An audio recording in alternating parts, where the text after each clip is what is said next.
A resolution to Tasmania's forestry conflict has been described as like trying to reach peace in the Middle East. Players on both sides have held intractable positions, so the fact they've made it to the negotiating table has been cause for celebration. Until last week's leak of draft principles, the talks have been kept firmly under wraps. Those principles include a 3-month progressive moratorium on logging high conservation value forests, the handback of native forest and a pulp mill. However, Stateline has learned that not all within the environment movement are happy with the negotiations. Negotiators have been keen to present a united face and keep a lid on any dissent. TAP, we've come under a lot of pressure from certain elements of the Green movement to toe the line on this secret negotiation business and not to express our dissent, not to express our refusal to be part of it. Tasmanians against the pulp mill, known as TAP, are not at the table but are worried about what might be negotiated.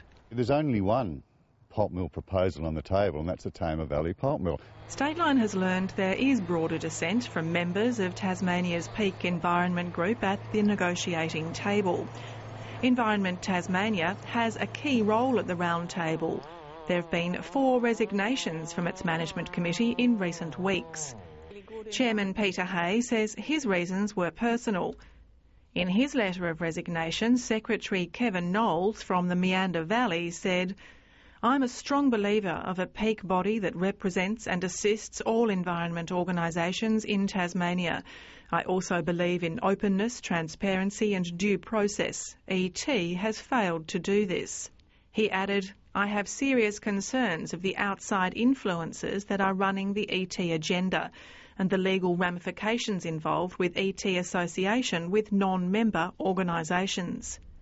Todd Dudley from North East Bioregion Network said he resigned because Environment Tasmania was too narrowly focused. Mr Dudley, who's been an environmental activist in Tasmania for over 25 years, said he feared Environment Tasmania was only targeting forestry activities on public land and ignoring other environmental issues. Deb Hunter, who's also quit, said she was busy doing her PhD. None of those who resigned from Environment Tasmania would agree to an interview. The environmental negotiators at the Forestry Round Table have been disciplined about keeping talks in-house. That was reinforced this week in an email sent by Environment Tasmania's Phil Pullinger to the Round Table's Forest Reference Group after Stateline started making inquiries. Some of you might be called by the ABC trying to dig up a story about splits within the environment movement and to ask you, if you do get a call, to not comment. Do they want to fail? Because once you start this secrecy, once you start, muzzling people, that is the first step down the road to utter failure. Bob McMahon from Tasmanians Against the Pulp Mill says people should not be prevented from speaking out.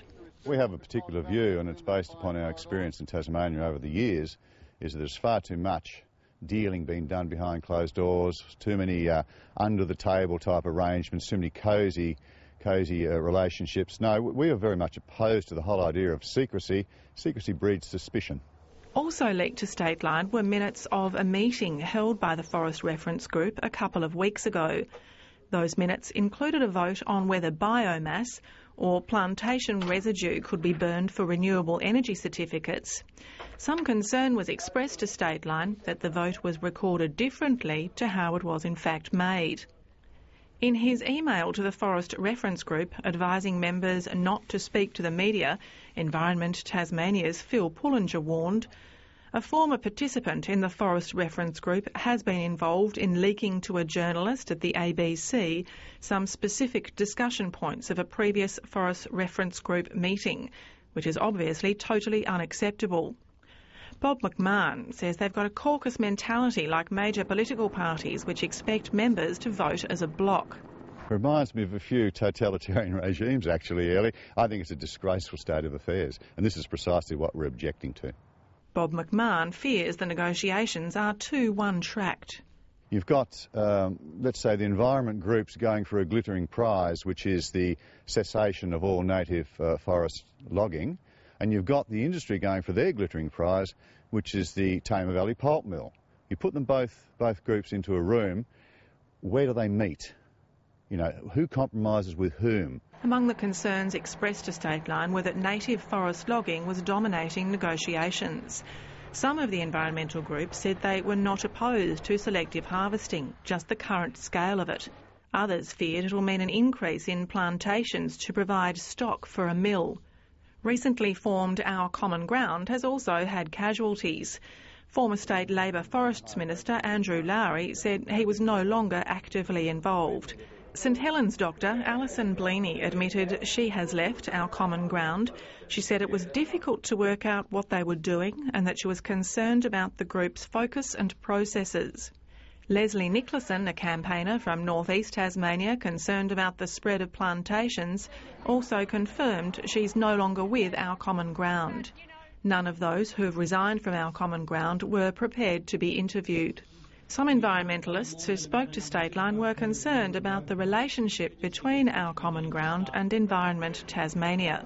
They share office facilities, and Our Common Ground member Rod West is Environment Tasmania's landlord.